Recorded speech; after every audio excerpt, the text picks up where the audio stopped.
I never in a million years thought I'd ever write this story down, but I feel like I'm all out of options.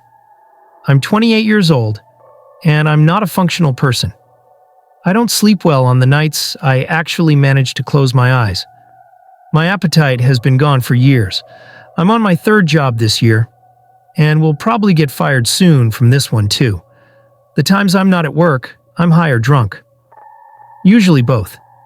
My therapist thinks I should try writing this stuff down, if only to just get it out into the world, to make a record of it.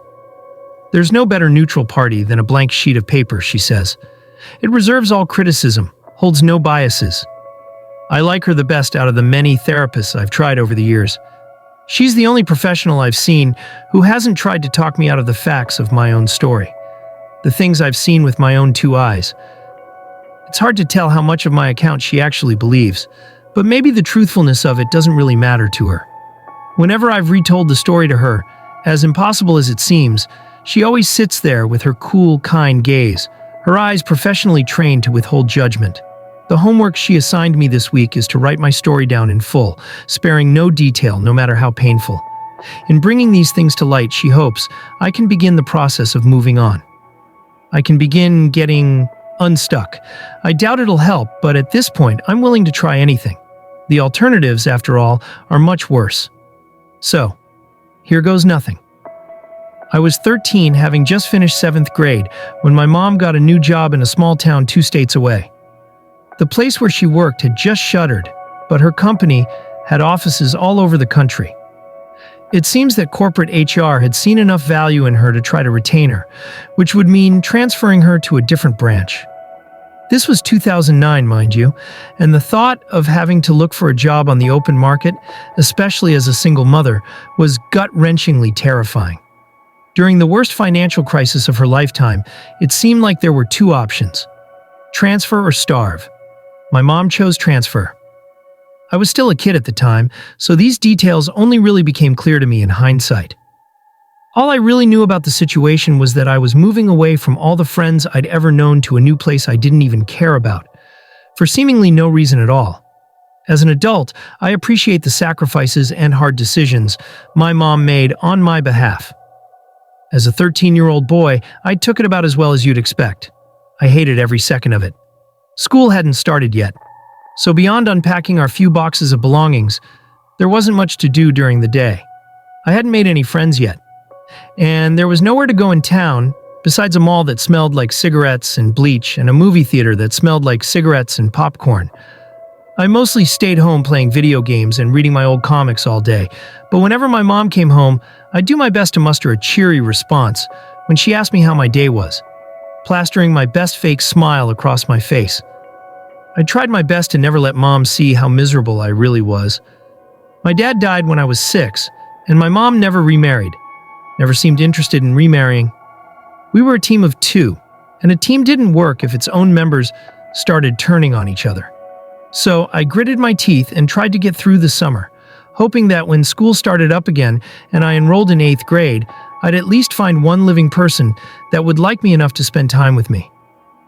As I mentioned before, you start to understand things better with the hindsight of adulthood, and I imagine that I didn't hide my misery from Mom as well as I thought I did.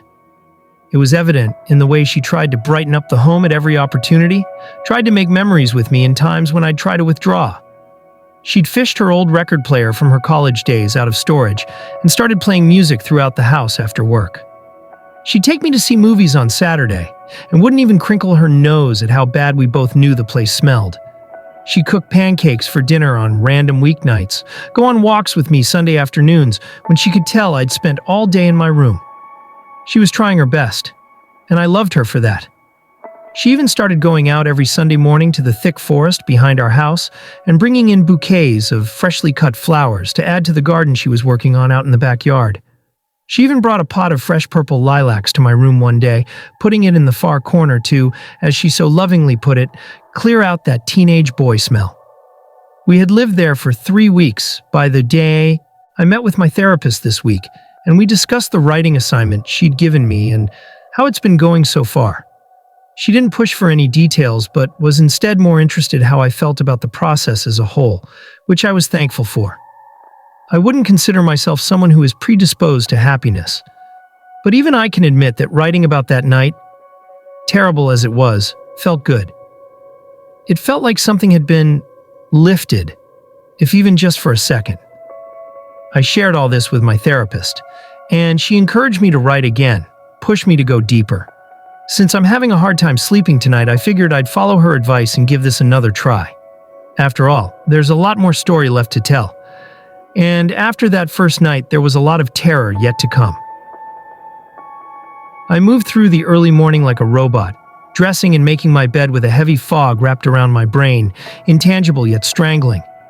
I didn't feel that I was seeing the world with my own eyes as much as I was watching it from a place much further back in my head, peering out through two holes on the other side of a wide, empty cavern.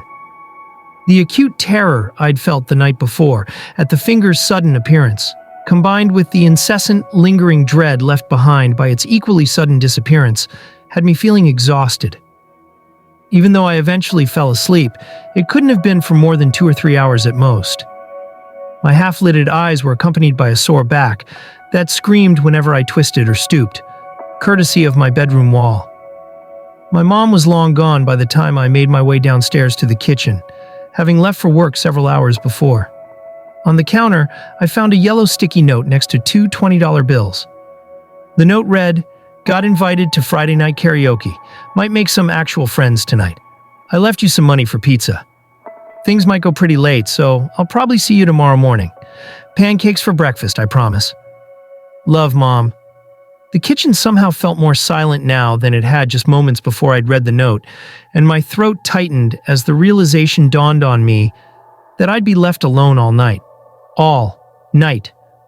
I started to feel dizzy and gripped the lip of the counter for support. I needed to eat something. Trying to shake the feeling of terror growing in the pit of my stomach, I grabbed the box of Cheerios, sitting on top of our fridge, and began to pour myself a bowl. That turned out to be the wrong move. As the cereal tumbled from the box into the bowl, hollow grain hitting polished ceramic, the sound of it made my spine freeze in place. It sounded just like tink, tink, tink, tee. The next thing I remember, I was on my knees, clutching the side of the guest bathroom toilet as I vomited. As an adult, I know what a panic attack looks like. Clear as day. I know how to handle them, how to soothe myself out of them in a constructive way. As a kid, all I knew was that I was scared. So scared. After my stomach had finished purging itself and my rapid heart rate had slowed back to something resembling normal, I sat shivering on the cold tile floor of the bathroom. When my wits finally came back, I gritted my teeth and heaved myself off the floor. I wiped my eyes, washed out my mouth, and then headed back down the hallway, the terror having at least worn itself down to a dull fatigue. In the kitchen, things were just as I'd left them. The cereal box lay on its side on the countertop, its contents spilled out over the laminate. After what felt like years standing there, still as a statue, accompanied only by the sound of my own breathing, I did just about the only thing I could think to do. It took me 2 minutes to change my clothes, another 2 to brush my teeth, and about 30 more seconds to pull my shoes on and grab the money my mom left me from the countertop. After that, I was out the door, not sure of where I was going, but knowing that I sure as hell wasn't going to stay in that house another second longer.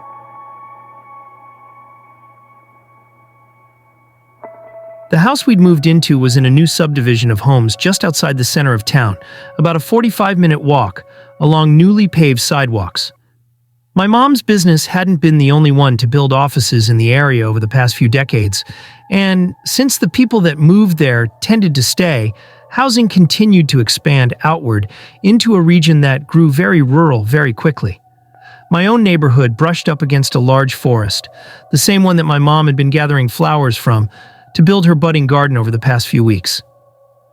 I was told that the woods eventually linked up with a large state forest, and then an even bigger state park after that.